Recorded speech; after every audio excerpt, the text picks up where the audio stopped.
Deus Pai de infinita misericórdia e bondade, Jesus querido amigo e mestre, mais uma vez agradecemos a oportunidade que estamos tendo na tarde de hoje, de aprendermos um pouco mais da Tua doutrina, que sem dúvida nos eleva, nos conduz pelo caminho da verdade, que possamos contar com o auxílio do alto, dos trabalhadores da espiritualidade nesta casa, e que aqui possamos então, ao final desse encontro, sairmos daqui todos nós um pouco mais abalizados com os ensinamentos que essa doutrina sem dúvida nos traz. Obrigado mais uma vez pela oportunidade, que assim seja, Mestre Jesus, em seu nome e em nome de Deus Todo-Poderoso. Que assim seja. Sueli Machado. Consegue.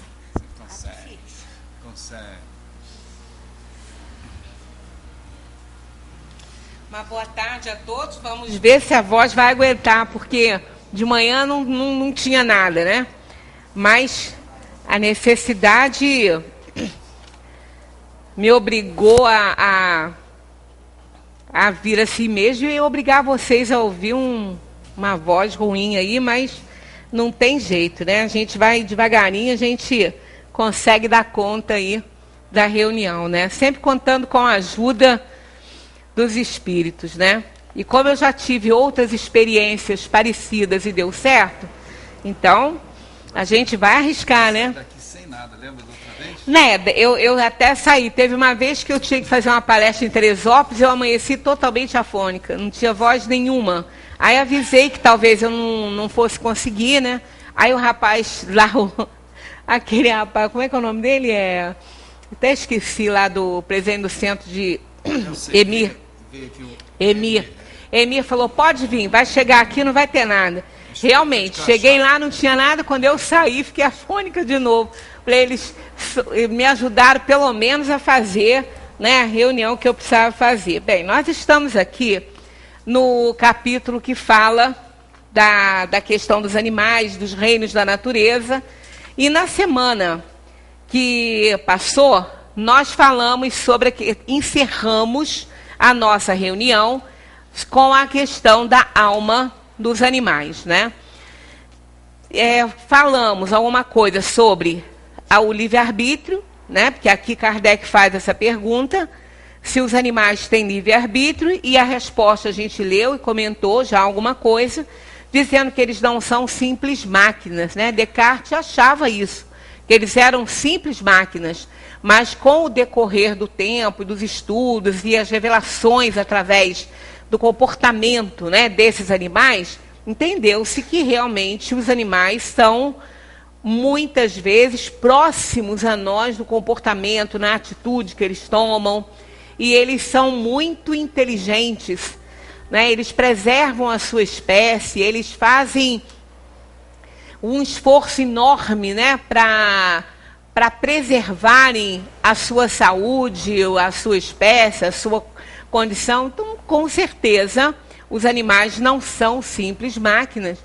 Eles aprendem tudo que ensina, eles são capazes não de criar coisas, mas de criar algumas situações que possam dar a eles a condição da preservação da espécie, né?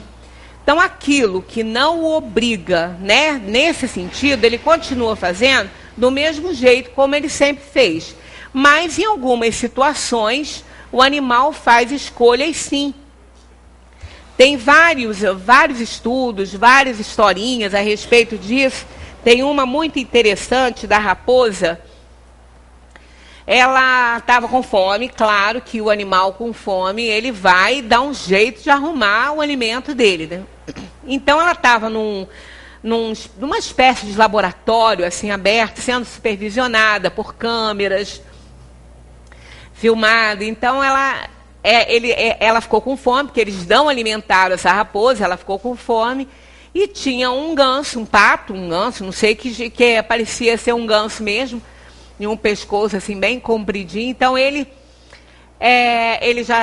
estava morto, estava enganchado num furinho do muro, mas não estava ao alcance da raposa.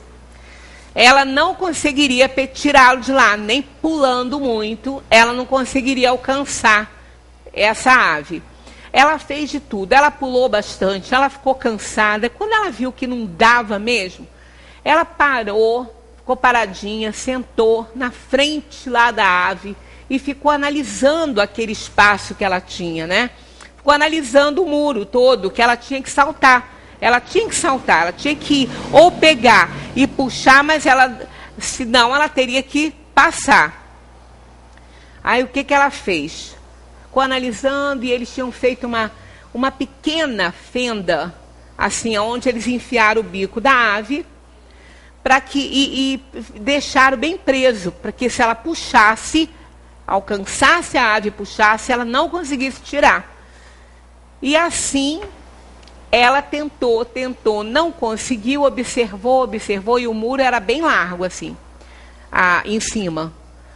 Aí depois ela resolveu tentar mais uma vez um pulo bem alto, que ela puxava, ela arrancava as penas do bicho, o bicho não saía de lá. Então, com muito sacrifício, ela tentou muitas vezes, fez várias experiências e conseguiu alcançar o muro em cima, para ela ficar lá em cima.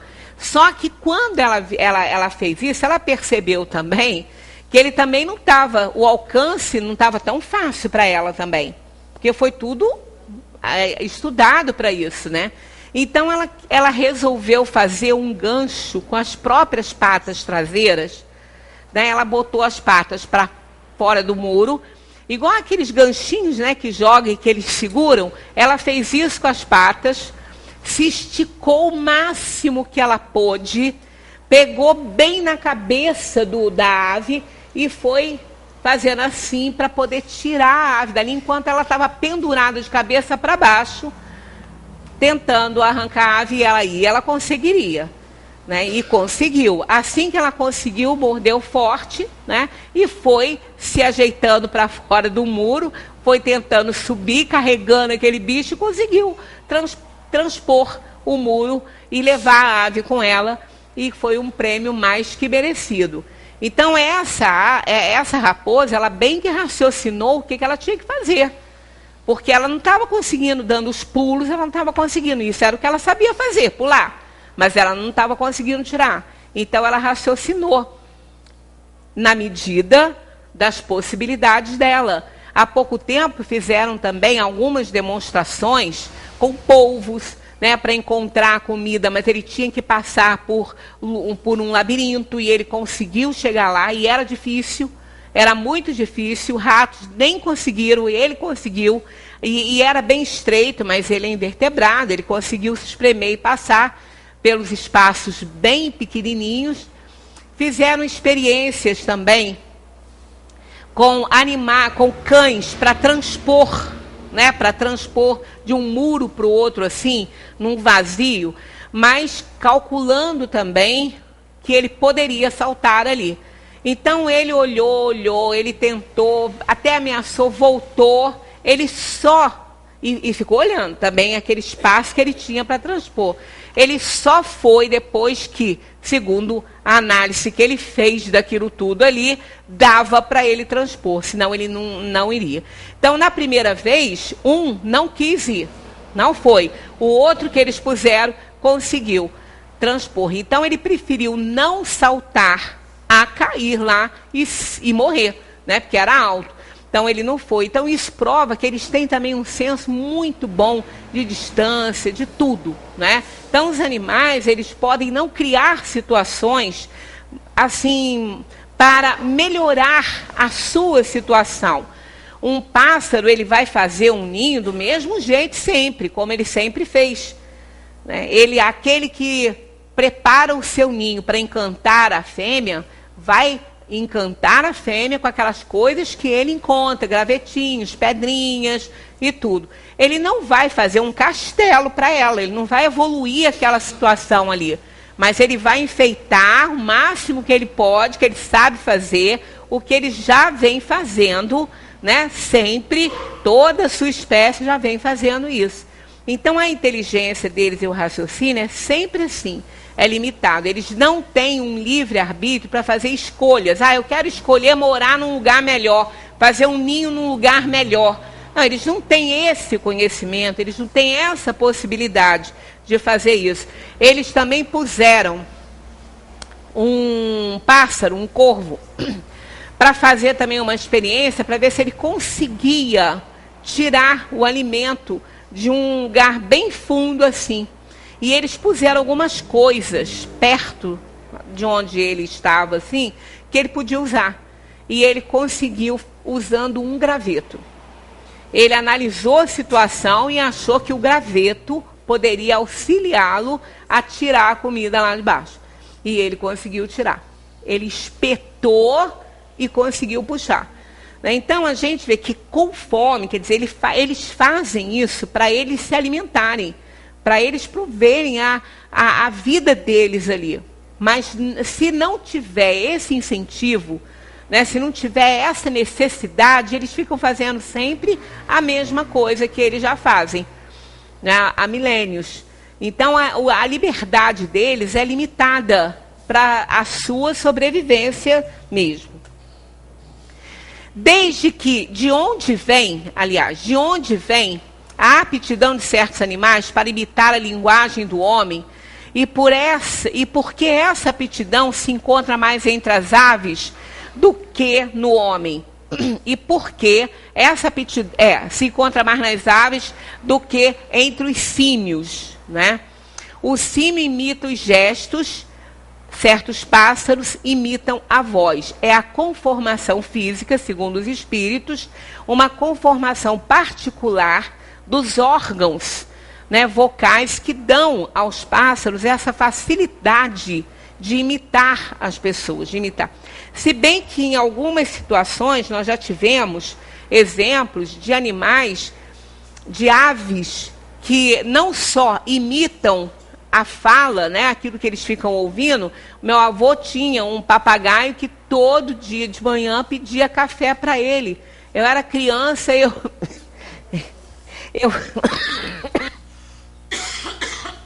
Perdão, eu lembro dele ficar assim: Alfredo, Alfredo, louro quer café, louro quer café. E era interessante porque ele associou o nome do meu avô à necessidade dele. Porque o meu avô falava para ele assim: quer café, louro? Quer café, louro? Aí ele ficava assim: louro quer café.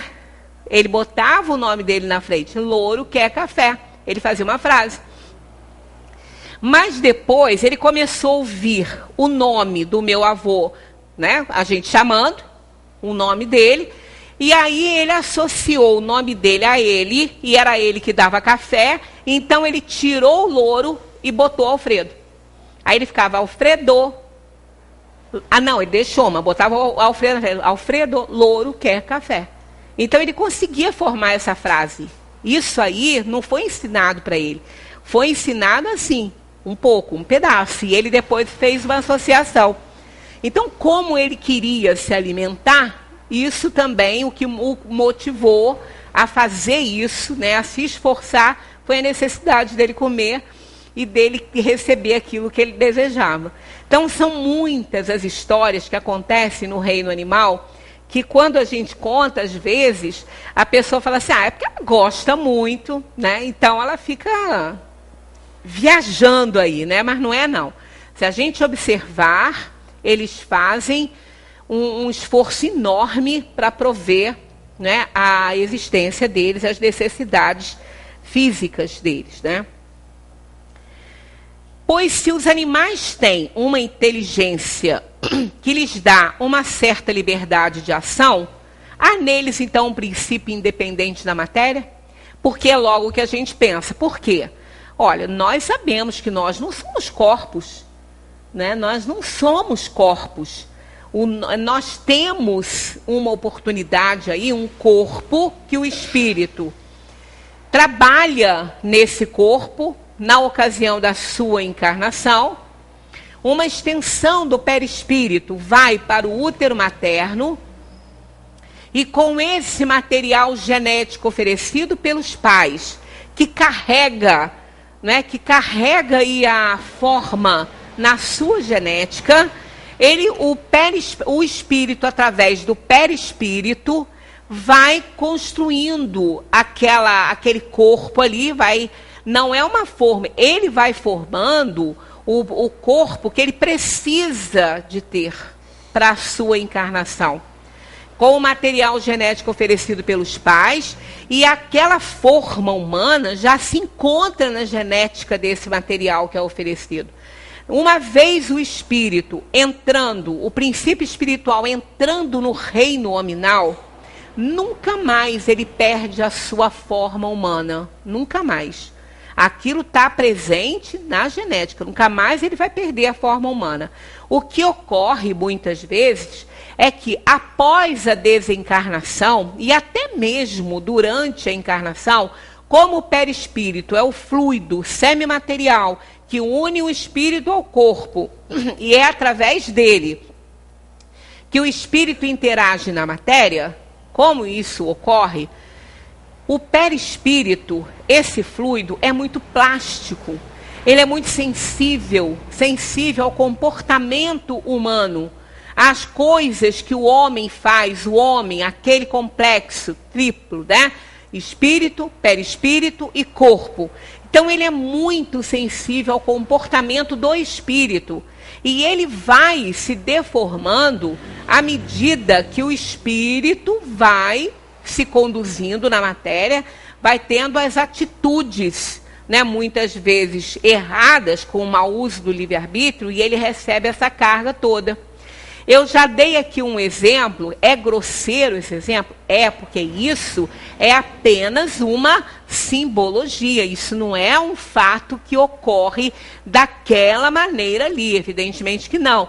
Mas Oscar Wilde, ele escreveu o Retrato de Dorian Gray, que dá uma ideia muito próxima do que acontece no fluido do perispírito com as nossas atitudes erradas. Nós vamos manchando, nós vamos deteriorando esse fluido de alguma forma com as nossas atitudes. Quando nós tomamos uma atitude viciosa e que está aí lesionando o nosso corpo físico, a correspondência no perispírito também fica manchada, fica, digamos assim, estragada ali. Não vamos, com isso, achar, o que muita gente pensa, não é assim, que o corpo espiritual tem os órgãos correspondentes, que ele tem órgãos, ele não tem órgãos. Quem tem órgãos é o corpo físico. Apenas o perispírito, que é aquele fluido semimaterial, é de que o espírito se utiliza para interagir no meio físico, ele faz a ligação do espírito com o corpo. Então ele recebe uma carga muito grande, energética, do espírito, causando também, digamos assim, metaforicamente falando, causando lesões nessa organização perispirítica, que o espírito leva consigo quando desencarna, e por um determinado tempo depois que ele voltar à reencarnação, que esse perispírito vai com ele nunca se separa desse corpo semimaterial, desse perispírito, ele vai ficar com ele, é isso que vai lhe dar a individualidade, que vai provar a sua individualidade. Então, quando ele reencarnar, aquele perispírito, do jeito que ele está, cheio de problemas, né, vai ser aquele que vai levar uma extensão de si mesmo ao útero materno para formar o corpo físico. Então, ele vai formar aquele corpo físico com aquelas, entre aspas, manchas e lesões que ele fez no corpo que vai nascer, e num determinado tempo da vida desse espírito encarnado, as doenças vão se somatizarem. Não é regra que isso aconteça assim, mas não é regra que a pessoa, que o homem em si, aqueles, né, encarnado, perispírito, perispírito, espírito e corpo, vai desenvolver todas as doenças. Vai depender muito do comportamento dessa alma, da atitude que ele tenha aqui nesse mundo. Muitas vezes ele faz tanto por merecer curar-se de alguma coisa, que ele nem fica sabendo que aquela doença seria, ele teria que desenvolver aquela doença num determinado momento da sua vida. Ele nem fica sabendo disso. Os próprios espíritos cuidam de curá-la ainda no perispírito por conta do merecimento dessa alma. Por isso que sempre vale a pena sermos bons, cumprirmos a nossa parte. Sempre vale a pena isso, porque muitas doenças que seriam doenças kármicas a se desenvolverem, não vão se desenvolver, dependendo do merecimento de cada um. Outras poderão se desenvolver de uma forma mais branda, né? Algumas pessoas, e isso não é assim nenhum milagre, né?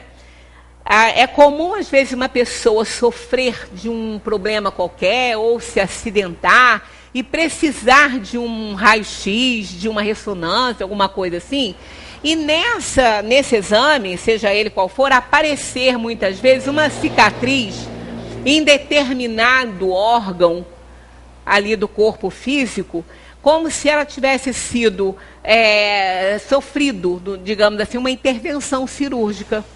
Aí depois, às vezes, o médico fala, olha, você passou por uma cirurgia assim e tal. A pessoa, não, nunca tive esse problema.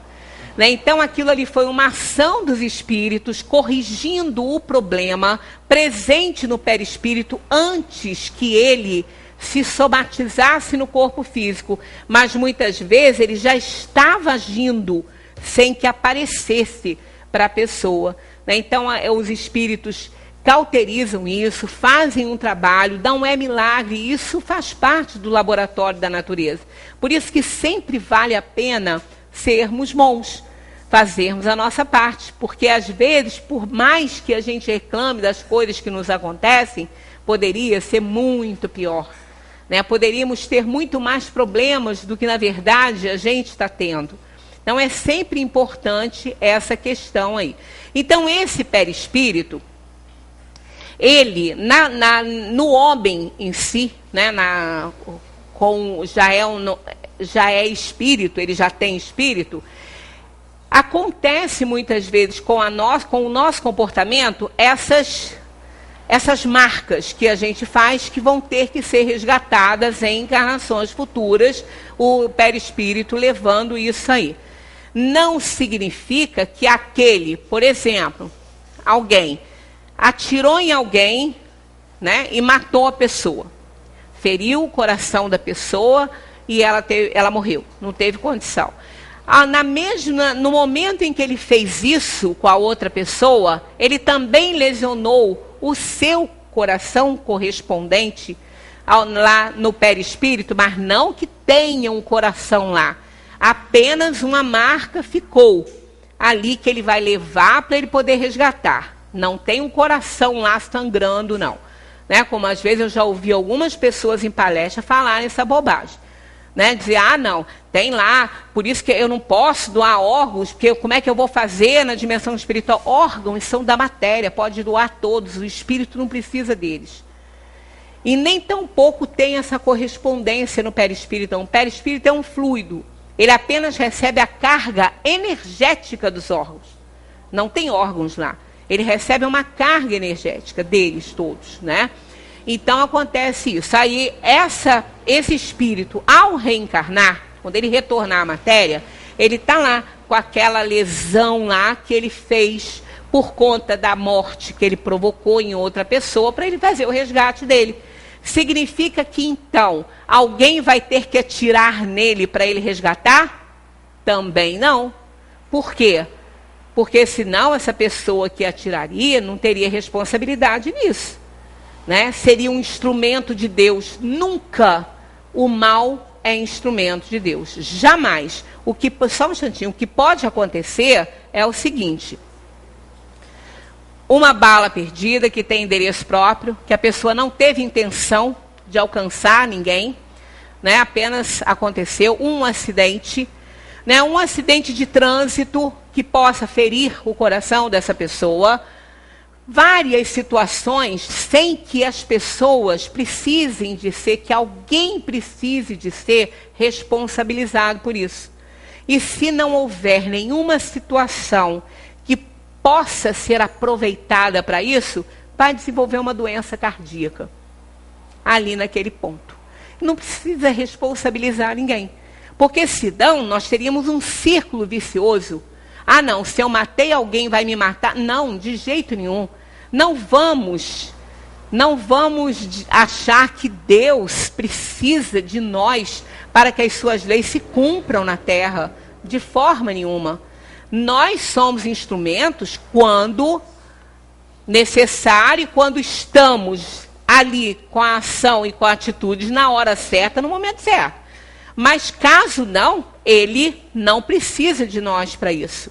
Né? As coisas vão se desenvolver naturalmente. Uma pessoa que faça qualquer coisa para lesionar o seu corpo físico, ela vai ter que responder por isso nas suas próximas encarnações. Pode perguntar.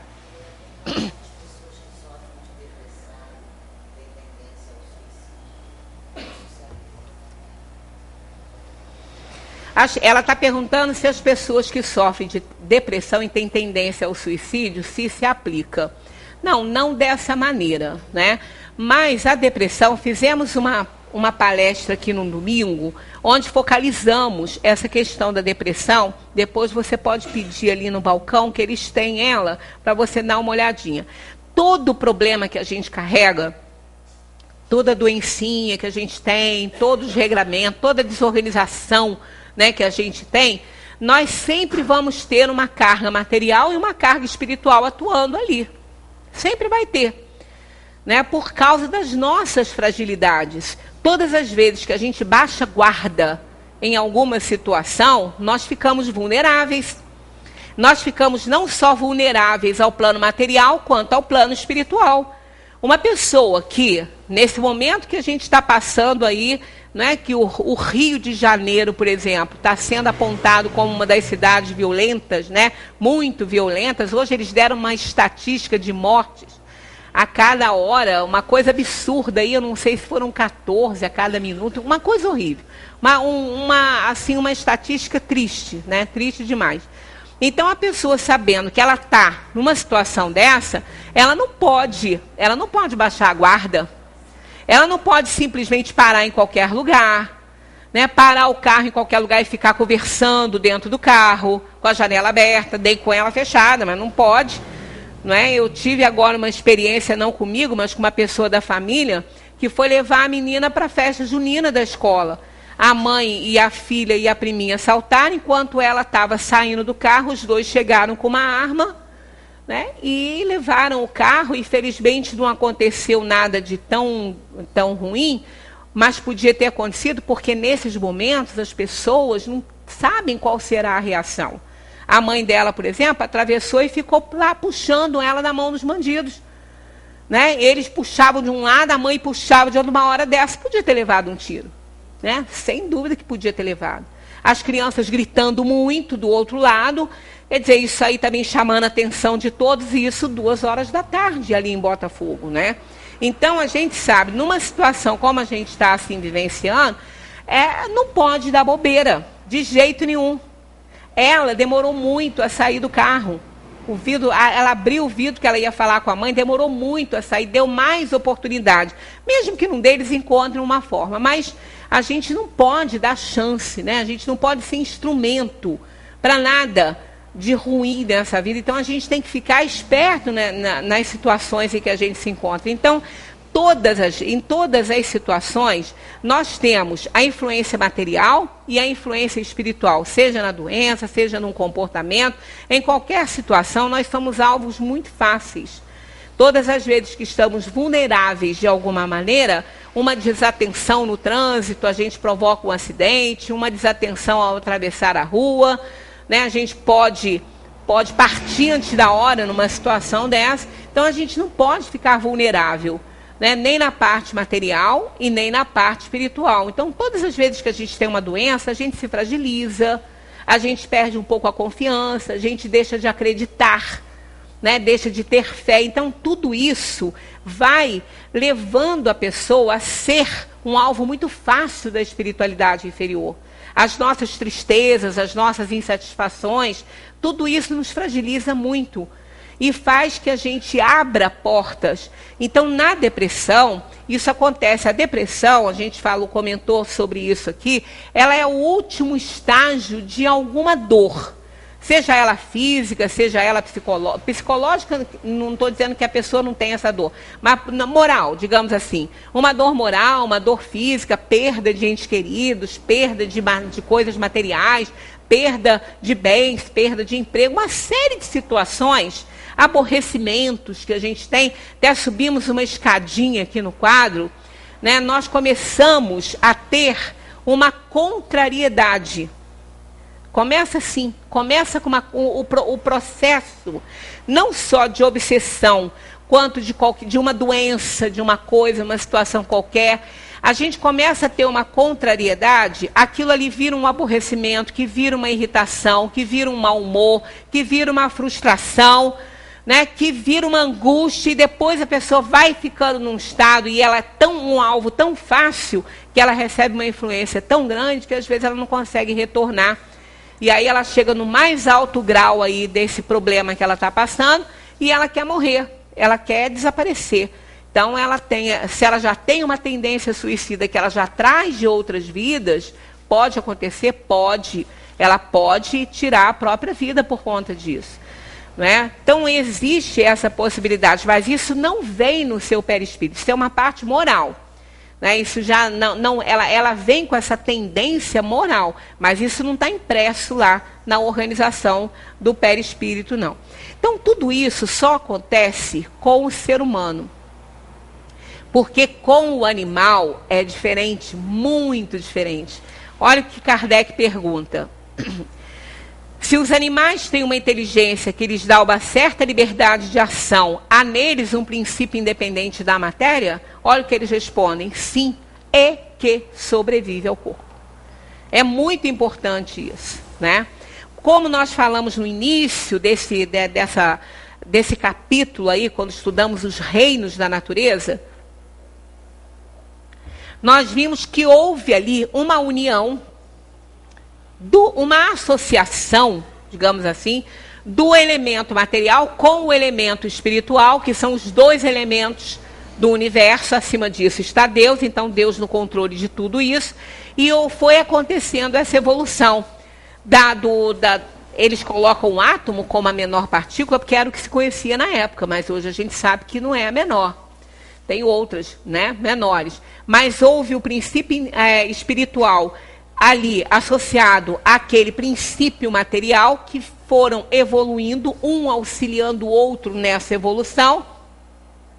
Daí, né, esses reinos se dividirem no mineral, no vegetal, no animal, havendo esse progresso, chegando então no reino animal, que é o reino mais próximo dos humanos. Mas já vimos que livre-arbítrio eles não têm. Eles não têm aquele poder de escolha, porque a organização deles, o princípio espiritual deles, não chega ao ponto de estar tão desenvolvido a dar isso. Eles não receberam a marca do Criador feito a sua imagem, que faz as criaturas a sua imagem e semelhança. Mas são criaturas desse mesmo Criador, com os mesmos elementos que nós temos. Então, eles respondem assim, né? Esse princípio sobrevive ao corpo. Mas sobrevive como? Igual à sobrevivência do nosso? Da mesma forma? Eles têm erraticidade? Eles ficam num lugar? Para onde vão? Como é que é isso? Né? Há pessoas, não, mas eu vi meu gato, eu vi meu cachorro. Meu cachorro mandou lembrança para mim através de uma médium. Tem um livro, gente. Tem um livro que conta isso. Tem um livro que conta experiências de cães na erraticidade, auxiliando buscas nos terremotos, nos maremotos, a energia desses cães. Olha, isso é uma bobagem. Isso aí é uma insanidade.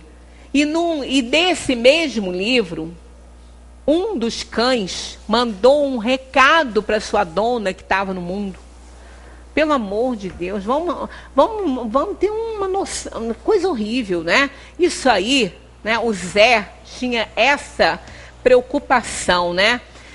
Ele tinha essa preocupação que com certeza, ele vê que continuou aqui nessa casa, primando pela doutrina espírita, pelos ensinos de Kardec. Ninguém vê isso ali na obra de Kardec, só por entender, né, que o animal é um princípio espiritual em evolução. Já se entende que ele não tem erraticidade. Por saber que eles não têm livre-arbítrio, já se conclui que eles não têm erraticidade. O que é a erraticidade?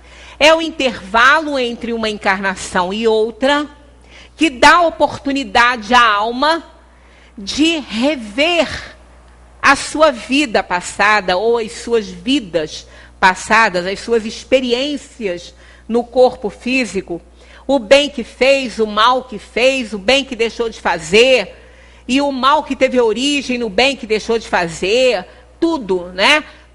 Ele tem essa consciência. Isso é a erraticidade, é o intervalo entre uma encarnação e outra, quando o espírito não está num corpo físico, ele apenas é uma energia revestida do seu perispírito, da sua organização perispirítica, que vai lhe ajudar a formar um novo corpo com tudo que ele precisa resgatar. Quando eu digo isso, veja bem, eu não estou dizendo que ele é uma forma, porque ele não é. Não vamos confundir isso, tá? O perispírito não é a forma do corpo físico, não é assim. A forma está na genética. Ele vai auxiliar o espírito na formação desse corpo, com tudo aquilo que ele tem que passar na encarnação que ele terá. Então, o animal não tem isso. Então, o que dizer, né, de um animal que tem um princípio, que tem um duplo, que tem uma organização que sobrevive ao corpo, mas que não tem conhecimento dessa existência?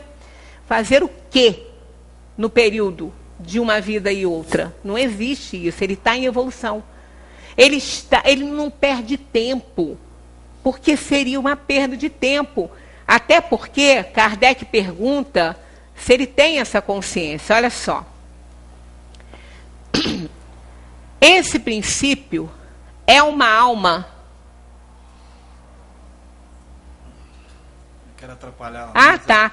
Importante isso aqui, né? Depois eu falarei sobre isso. Deixa aí.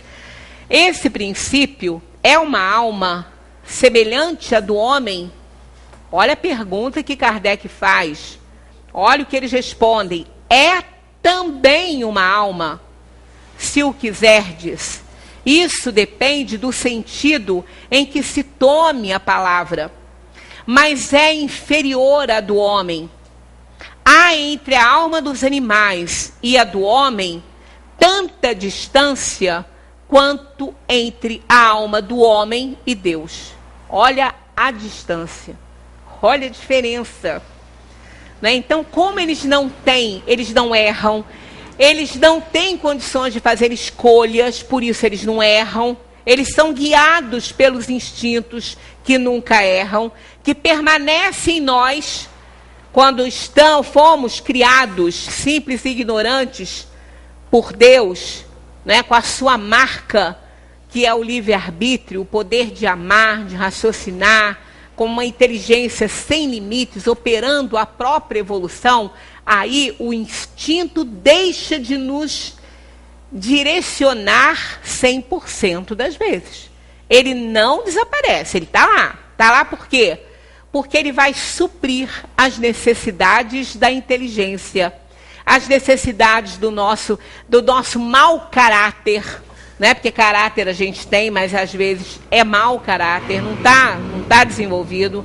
Então, aí sim, ele entra para suprir essas necessidades, mesclada pela maldade, pelo mau uso do livre-arbítrio, a maldade que se desenvolve em nós. Isso não acontece com o animal, que ele é totalmente direcionado, né, e pelos seus instintos. Por isso, ele não erra. Então, Kardec obtém dos espíritos essa resposta. É também uma alma, se o quiserdes, porque isso depende do sentido em que se tome a palavra.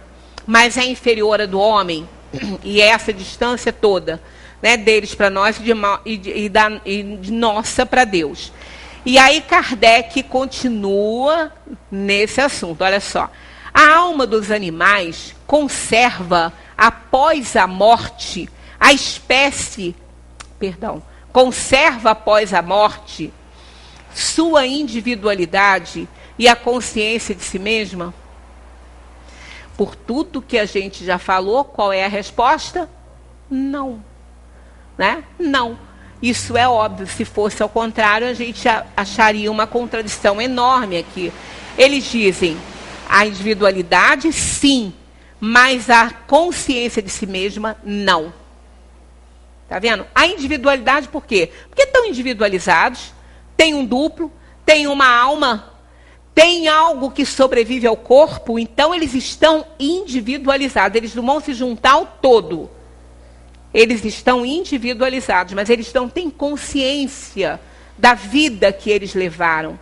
Mas essa alma, esse princípio espiritual, tem um arquivo que sobrevive ao corpo, semelhante ao nosso, que é muito apurado, que armazena conhecimentos, que armazena tudo que aprendeu. Porque esse é o objetivo, ele aprender, ele se desenvolver, para que ele possa, no mais alto desenvolvimento aí deste reino, passar para o reino hominal, que essa transmigração não é direta, por isso que ninguém foi um cachorro, ninguém foi um cavalo e nunca vai ser. Né? Embora tenha muita gente aí querendo ser, na próxima encarnação, cachorrinho de Sueli, cachorrinho de Fernanda, né? De tanto tão bem que a gente trata, mas nunca vai ser. Nunca. Nunca vai ser, com certeza. Seria uma involução.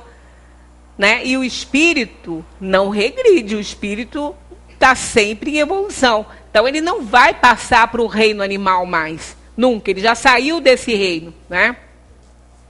Então ele não tem consciência. Quer dizer, aquele cachorrinho que está na nossa casa, eu digo cachorro porque é aquele com quem a gente tem mais contato, embora, né, todos os animais podem ser domesticados, viverem, claro que os selvagens fica mais complicado, né?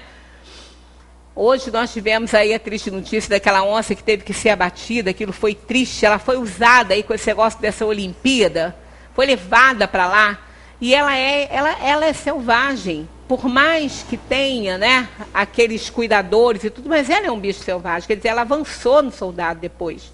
Aí eles tentaram com tranquilizantes, ela continuou avançando, tiveram que abater a onça. Olha, isso me doeu tanto quando eu vim para cá. Eu ainda falei, poxa, isso é uma maldade. Para que levar aquele animal para lá? Um animal selvagem, um animal que pode atacar. Para que fazer isso? Para expor o animal a isso? Para ele ter que ser morto, ter que ser abatido? Isso é mais uma das maldades do ser humano, né? Que não cumpre a sua tarefa dentro, né, do seu reino, diante do reino desses animais todos. Né? Então eu digo cachorro, porque é com quem a gente tem mais contato na nossa casa, né, na vida ali. Então a gente vai vendo que esses animais, eles são extremamente inteligentes e eles recebem muito carinho e tudo, mas quando eles morrerem, por mais amor que tenham tido da gente, eles não vão se lembrar disso.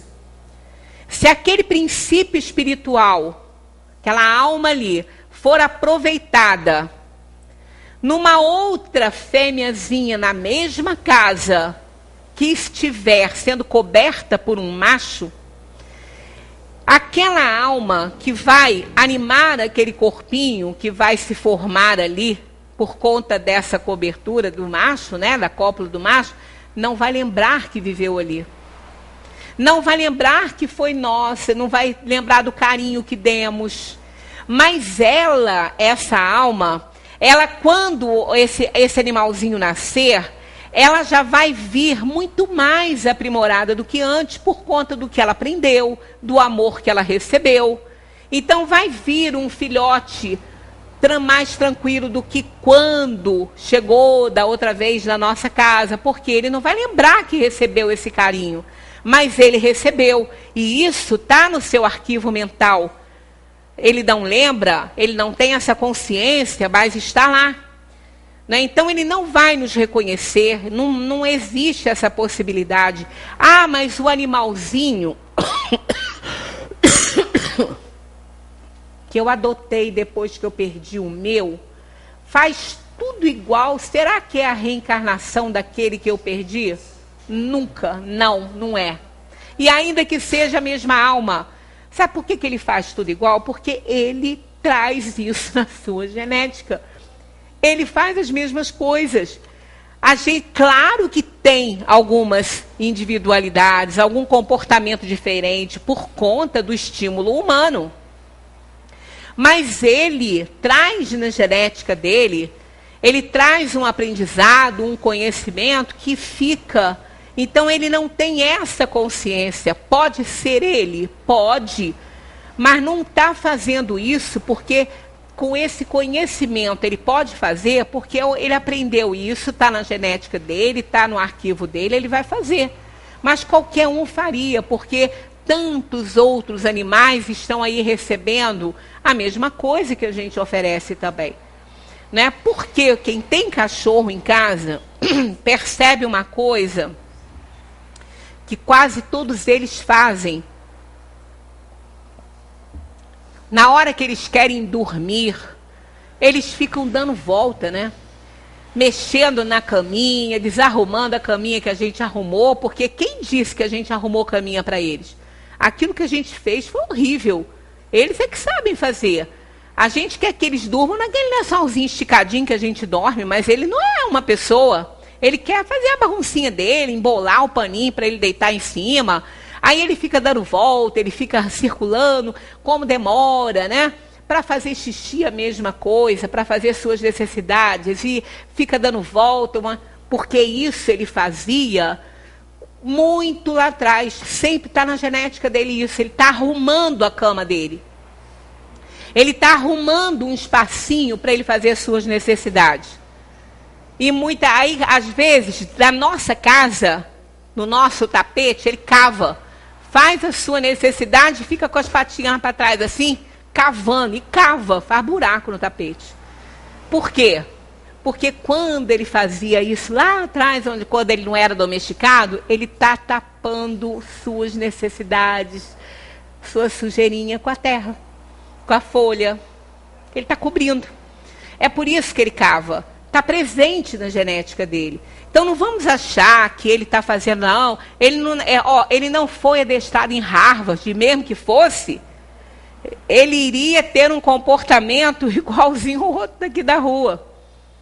Ele só ia saber mais algumas coisas porque foi ensinado. Então é a atuação do homem que entra nesse campo aí. Né? Não é por conta dele, pura e simplesmente. Então a alma do animal não é igual à nossa, ela não tem erraticidade. Porque ele não sabe que erra, ele não sabe que erra, não, perdão. Ele não sabe que acerta, porque errar ele não erra nunca. Ele não sabe que acerta. Ele faz isso instintivamente. Então, para que ele vai ficar esperando uma outra vida? Por isso que a gente não diz que o animal reencarna. O animal encarna, tipo assim, ele toma um corpo. Ele recebe um corpinho material para ele continuar a sua evolução.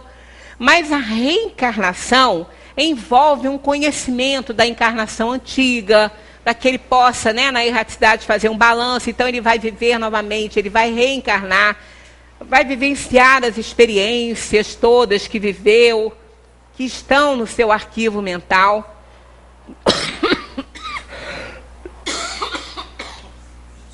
Que são, assim, extremamente importantes para ele dar continuidade ao seu aperfeiçoamento.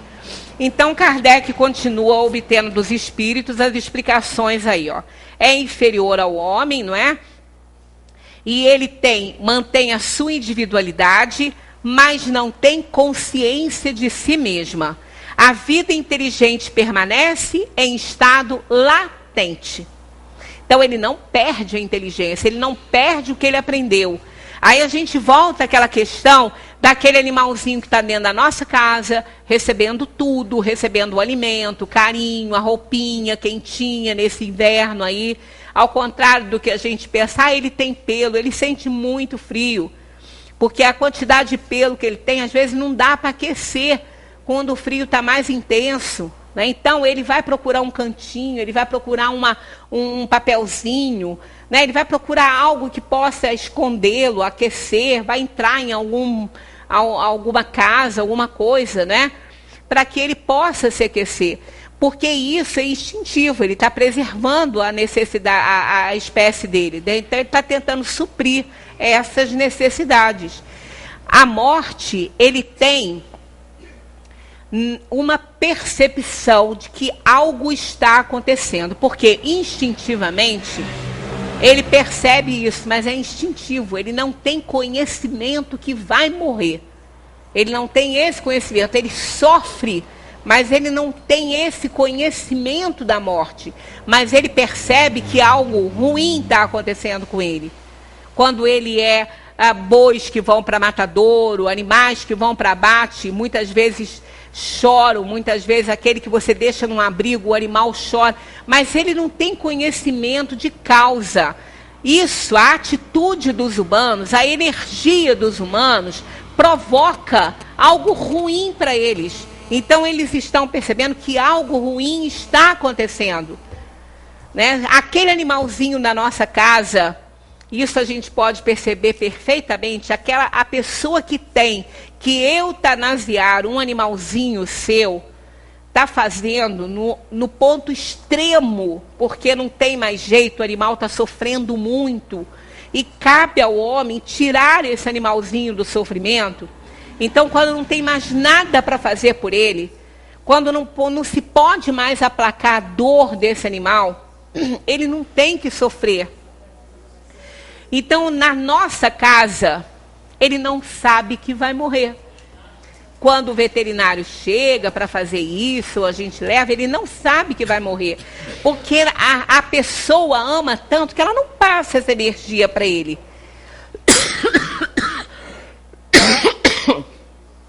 Ela pode passar uma energia de tristeza, alguma coisa, né? Mas ela está dando todo o amor, por isso que é aconselhável, né? Às vezes a pessoa fala assim, eu não aguento ver isso, tem que aguentar, tem que ficar ali junto, oferecendo até os últimos momentos dele o carinho que deu a vida inteira, o conforto que deu a vida inteira, para que ele não sofra essa transição, essa perda do corpo físico. Ele não vai sofrer isso, porque a energia que ele está recebendo é de amor, ele não vai perceber que ele vai ter a vida dele interrompida. Mas quando a gente faz essa ameaça na rua a um animal, ele percebe que ele vai morrer. Ele só não tem consciência de que é morte. Mas ele tem consciência do perigo que ele corre, do mal que está sendo feito para ele. E isso ele tem, porque ele recebe a energia de quem está maltratando ele. Então ele tem esse nível de conhecimento. Mas ele não carrega isso com ele. Né? Ele não, isso aí vai ficar, quer dizer, aquele que está vivendo na nossa casa, que tem tudo, em próximas experiências, provavelmente vai ser aproveitado em cãezinhos na rua. Para que eles possam desenvolver a perspicácia, a desenvolver mais ainda a sua inteligência, a se livrar dos perigos, que na nossa casa ele não aprende isso. Né? Quantas vezes um animal doméstico, aquele que está sempre ali na casa, ele sai, ele é atropelado? Cães de rua não são facilmente atropelados. Eles olham, eles criaram esse comportamento para preservar a espécie deles. Mas não fazem isso com conhecimento de causa, eles fazem isso por instinto. Sempre lembrando disso. A alma dos aribais pode escolher a espécie em que prefira encarnar-se? Eles dizem que não. A alma não tem o livre-arbítrio. Então é muito diferente da nossa, Nós, quando partimos dessa terra, vamos para a erraticidade, ali a gente vai fazer um balanço da vida que levamos, das coisas boas ou ruins que fizemos, do que temos que fazer para melhorar. Então, nós vamos fazer uma escolha de provas que vai conter provações e expiações correspondentes à nossa necessidade evolutiva. Então, nós podemos escolher nascer numa cultura totalmente diferente, que nos imponha limitações, que nos imponha comportamentos de humildade, uma série de coisas que a gente precisa desenvolver. Então, nós fazemos essa escolha. O animal não pode fazer isso, porque ele não tem esse conhecimento, ele não sabe isso. Ele é guiado instintivamente, então ele não sabe fazer essa escolha. Então, essa escolha é feita pelos espíritos encarregados desse reino. Nós, quando desencarnamos, trabalhamos muito. O espírito trabalha. Quanto mais evoluído é o espírito, mais tarefas importantes ele tem. Então, todos trabalham. E os espíritos são muito utilizados para auxílio nos outros reinos da natureza. Então, existem equipes espirituais que trabalham nesse reino, conduzindo esse princípio espiritual para outro corpinho que está se formando, com a quantidade de princípio espiritual que ele é capaz de armazenar, que aquela alma é capaz de armazenar. Então, ele vai ser utilizado numa espécie que possa dar a ele um corpo suficiente para ele poder armazenar aquela quantidade de princípios que ele já pode fazer. Então, isso é estudado pelos espíritos que se encarregam disso, não é o animalzinho que vai escolher. Né? Nunca isso acontece assim, eles não têm essa liberdade, os espíritos que vão cuidar disso. A alma do animal, sobrevivendo ao corpo, fica num estado errante, como a do homem após a morte, foi o que a gente comentou, né? Eles respondem, fica numa espécie de erraticidade. Por quê? Está sem o corpo. Né? Ela está sem o corpo, ela está ali esperando ser aproveitada, né? Pois não está unida a um corpo, mas não é um espírito errante. Está bem claro isso aqui. Não é um espírito errante. O espírito errante é um ser que pensa e age por sua livre vontade. O dos animais não tem a mesma faculdade. É a consciência de si mesmo que constitui o atributo principal do espírito. Então, olha só, qual é a diferença? O que diferencia um animal de um homem? A consciência de si mesmo, a consciência de Deus. O homem é o único capaz de fazer considerações sobre Deus. O animal nunca, ele faz. Ele fica submetido aos homens porque para eles nós somos deuses. Mas ele não tem consciência da grandeza do Criador. Ele não faz considerações sobre Deus, né? Que constitui o atributo principal, isso, do espírito humano. O espírito do animal é classificado após a morte pelos espíritos incumbidos disso e utilizado... Olha, isso aqui é extremamente importante para a gente entender muitas coisas, olha só. E utilizado quase imediatamente. Não dispõe de tempo para se pôr em relação com outras criaturas. É muito importante isso aqui. Né? Muito importante, porque o que a gente tem de relatos agora, eu abro aqui um parêntesezinho. Nesse quase aí, esse quase, a gente não pode determinar tempo aí. Aqui ele está presente nessa resposta dos espíritos. E ele não pode ser negligenciado. Está aqui, ó. não dispõe de tempo para se pôr em relação com outras criaturas, porque os espíritos incumbidos de fazer essa transição para um corpo utiliza quase imediatamente essa energia, essa alma. Esse quase, se não tivesse aí alguma coisa, eles não teriam colocado esse quase. Mas eles puseram. E Kardec obedeceu muito bem nessa tradução, porque é importante isso, né? Quando ele fez essa compilação, esse quase faz muita diferença aí. E dentro desse período aí, quase, podemos justificar muitas histórias, muitas coisas que acontecem, mas sempre lembrando que não é pela vontade do espírito do animal, da alma animal, e sim por necessidade de utilização dos espíritos. E não é nem do encarnado, é dos espíritos. Temos relatos muito interessantes, e eu vou fechar com um só, e depois a gente vai analisar, discutir o que pode ter acontecido, porque isso foi um fato ocorrido com uma pessoa conhecida nossa, e quem viu nunca imaginaria nada, não é espírita, foi a enfermeira de um hospital. Aconteceu assim. Uma pessoa que nós conhecemos muito, né? Tivemos a oportunidade de conhecer, teve um problema de saúde grande, né? Sério, e veio a partir, veio a desencarnar. Essa pessoa criava animais, criava cães de grande porte. Pirineus, São Bernardo, Terra Nova. E o Terra Nova, que começou o canil com ele, que foi o padreador, que era o cão que ele mais adorava, começou o canil. Depois esse Terra Nova, chegou o tempo dele, morreu. Outros, né, estavam lá, ele tinha um canil com vários espécimes.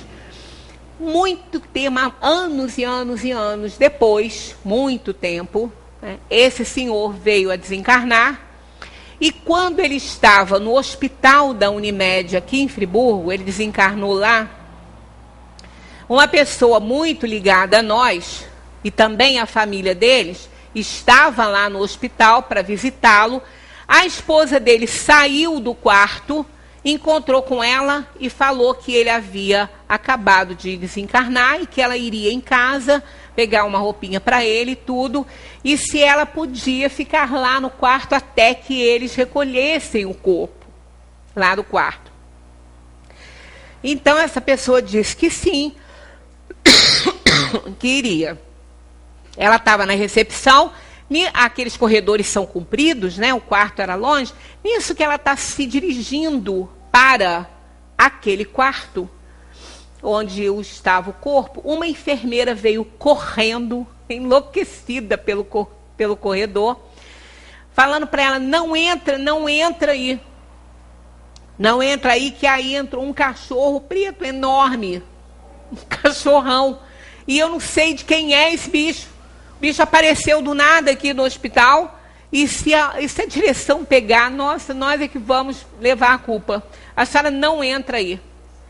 Aí, ela, essa senhora, como é espírita, ela imaginou mais ou menos. Ela falou assim: você se enganou, você deve ter tido uma impressão. Ela falou: não tive não, morri de medo dele. Ele estava no corredor e ele veio e entrou aí nesse quarto. A senhora não entra não. Ela falou: vamos entrar junto, que você vai ver que não tem cachorro nenhum aqui. Aí ela entrou e viu que até era aquele que ela nem estava tratando, daquele senhor. Ela viu que, ela falou: não, ele desencarnou. Tá, realmente não tem cachorro, não tinha cachorro. Mas o cachorro foi.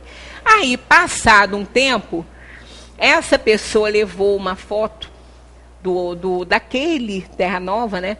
Falou assim: por acaso o cachorro que você viu foi esse aqui? Ela falou: foi igual a ele, igual. Porque eles são muito parecidos, né? O Terra Nova é preto, enorme, é muito parecido um com o outro. Mas ela falou: era assim, era um desse aí, né? Que entrou aí e da mesma maneira que entrou, sumiu. Porque ele não apareceu mais. Então, como a gente pode explicar uma situação assim? Eu tenho dificuldades, sim, para explicar, mas a gente tem que trabalhar junto, né, e pensar. Encaixo, talvez, isso aqui no quase. Nesse quase aqui. Era importante para ele? Era alguém? Era algo que ele amava muito? Né, que naquele momento mais importante, a gente não sabe qual foi o pensamento dele, né? A energia dele naquele momento pode ter plasmado aquele animal? Pode. Ah, mas tinha movimento? Tinha. Mas o pensamento é matéria e tem movimento.